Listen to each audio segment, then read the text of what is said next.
শিক্ষামন্ত্রীর পদত্যাগের দাবিতে এসএফআই ও ডিওয়াইএফআই উত্তর ব্যারাকপুর সদর লোকাল কমিটির পক্ষ থেকে বিক্ষোভ কর্মসূচি আয়োজিত হল সদর বাজারে।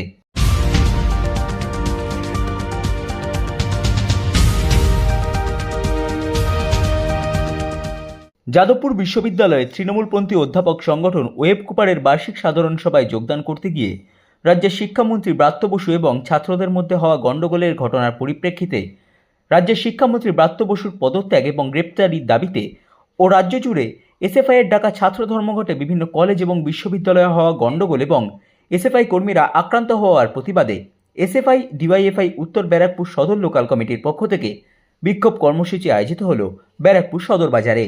এই দিনের বিক্ষোভ কর্মসূচি থেকে শিক্ষামন্ত্রীর পদত্যাগ দাবি করা হয়। সংবাদ মাধ্যমের মুখোমুখি হয়ে এসএফআই উত্তর 24 পরগনা জেলা কমিটির সদস্য সৌরজিৎ চক্রবর্তী জানান, আজকে মূলত আমাদের সারা উত্তর 24 পরগনা জেলা জুড়ে এবং রাজ্যের বিভিন্ন প্রান্তে গতকাল এসএফআই এর ডাকে, রাজ্য কমিটির ডাকে গতকাল ইউনিভার্সিটি ছাত্র ধর্মঘট কল করা হয়েছিল। সেই ইউনিভার্সিটির ছাত্র ধর্মঘটে মেদিনীপুর থেকে শুরু করে উত্তরবঙ্গের বিভিন্ন কলেজে এবং যাদবপুর ইউনিভার্সিটির মধ্যেও বিভিন্ন জায়গাতে যারা বহিরাগত ছাত্র তারা ক্যাম্পাসের ভিতর ঢুকে এই ধর্মঘটের বিঘ্ন ঘটাতে আসে। তারা ইউনিভার্সিটির ছাত্রছাত্রীরা তাদেরকে সেই ধর্মঘটে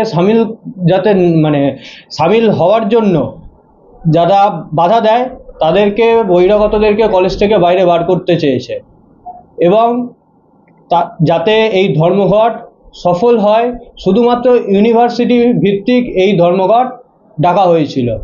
বহিরাগতরা এসে এই ধর্মঘটে বাধা দেয়, তার প্রতিবাদে পুলিশ নিশ্চুপ থাকে।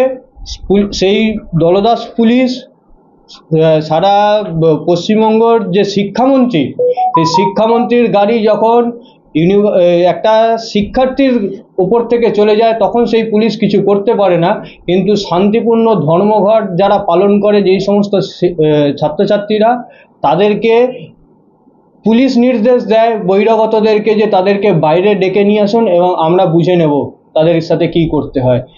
তার প্রতিবাদে আজকে সারা রাজ্য জুড়ে আমাদের এই বিক্ষোভ কর্মসূচি এবং আমরা এই বিক্ষোভ কর্মসূচির মধ্যে থেকে সারা রাজ্যবাসীর কাছে এবং এই সরকারের কাছেও দাবি রাখতে চাই, অবিলম্বে এই শিক্ষামন্ত্রীর গ্রেপ্তারি করতে হবে এবং এই শিক্ষামন্ত্রীর অবিলম্বে পদত্যাগের দাবি রাখি আমরা এই বিক্ষোভ কর্মসূচির মধ্যে থেকে। মনে রাখো, ছাত্রদের উপর আক্রমণ করে ছাত্রদের দাবি দেওয়া আন্দোলনকে বন্ধ করা যাবে না। ইনকিলাব জিন্দাবাদ। তাই তো বলি, শিক্ষামন্ত্রী ধিক্কার। চলবে ছাত্রলীগের প্রতিবাদে আমাদের এই আন্দোলন চলছে, চলবে। ইনকিলাব জিন্দাবাদ।